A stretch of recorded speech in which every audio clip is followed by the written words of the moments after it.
విషయం ఏంటంటే సిద్ధవటంలో జరిగిన ఒక కార్యక్రమంలో మందపల్లి గ్రామానికి సంబంధించిన మా నాయకుడు ఒకరు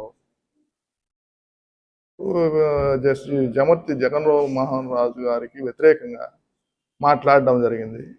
కానీ ఆయన గుర్తుంచుకోవాల్సిన విషయం ఏంటంటే గత 2 ఏళ్లుగా రాజుగారి దగ్గర ఆయనే ఉన్నాడు. మేము వచ్చి 2 నెలలు కూడా కాలేదు. పార్టీలో యథావిధిగా పనిచేస్తున్నాము. ఇప్పుడు 2 ఏళ్ల వరకు జరిగిన వర్కులు కానీ, పనులు కానీ, పదవులు కానీ అన్నీ ఆయన చెప్పినట్టే జరిగినాయి. మరి కొత్తగా ఎందుకు వచ్చిందో తెలియదు కానీ ఇప్పుడు కొత్తగా మళ్ళీ వైసీపీ రాగము, గ్రామంలో వైసీపీ వారికి పనులు ఇస్తారు అని. ఏం పనులు చేశారో ఇంతవరకు ఏం చేయలేదు కదా. ఒకవేళ వైసీపీ వారికి ఇచ్చింటే గ్రామ అభివృద్ధి కోసం వైసీపీ అధికారంలో లేదు కదా, వైసీపీ వాళ్ళకి ఇచ్చినారంటారు. ఎవరో వాళ్ళ పేర్లు చెప్పండి. మీరు పేర్లు చెప్పకుండా వైసీపీ వారు అంటే సరే ఇచ్చినారు. మనం అందరం కూడా గ్రామ అభివృద్ధికి కట్టుబడి ఉన్నాము. గ్రామ అభివృద్ధి కోసము పనులు జరగాల. కానీ మీరు మాత్రం మన గ్రామ విషయాన్ని నియోజకవర్గ స్థాయిలో తీసుకొని పోయి ఏదోదో చెప్పడం నాకైతే నచ్చలేదు.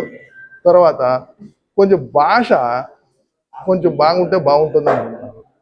రాజుగారి దగ్గర ఉన్న చెంచాలు అంటారు. ఆ చెంచాలు అనే పదానికి అర్థం మీరు కూడా ఉన్నారు కదా, అప్పుడు మీరు కూడా చెంచాలు అవుతారు కదా.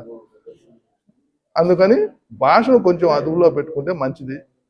ఎందుకంటే అది అందరికీ సముచిత గౌరవం ఇవ్వాలి. పార్టీ ఒక విషయంలో ఒక నిర్ణయం తీసుకొని జగన్మోహన్ రాజు గారికి ఇన్ఛార్జ్ ఇచ్చిందంటే ఆయనకు మనం గౌరవం ఇవ్వాలి. లేని పక్షంలో ఆయన మీద ఏదైనా కంప్లైంట్ ఉంటే అధిష్టానాన్ని పోయి సంప్రదిద్దాం, రండి మాట్లాడదాం. కానీ మీరు అవన్నీ ఏం చేయకుండా ఎంతసేపు ఆయన మీద వ్యతిరేకంగా భావంతో మనం పనిచేస్తే మన గ్రామ అభివృద్ధి కూడా నిలిచిపోయే ప్రమాదం ఉంది. మీ వ్యక్తిగత విషయాలు ఏదన్నా ఉంటే డైరెక్ట్గా మీరు ఫేస్ చేసుకోండి, రాజుగారితో కొట్లాడుకోండి, లేదంటే అధిష్టానాన్ని పోయి కంప్లైంట్ చేసుకోండి. ఇది చేసుకోండి. గ్రామాల అభివృద్ధికి ముడిపెట్టి మీరు మాట్లాడడం సమంజసం కాదు.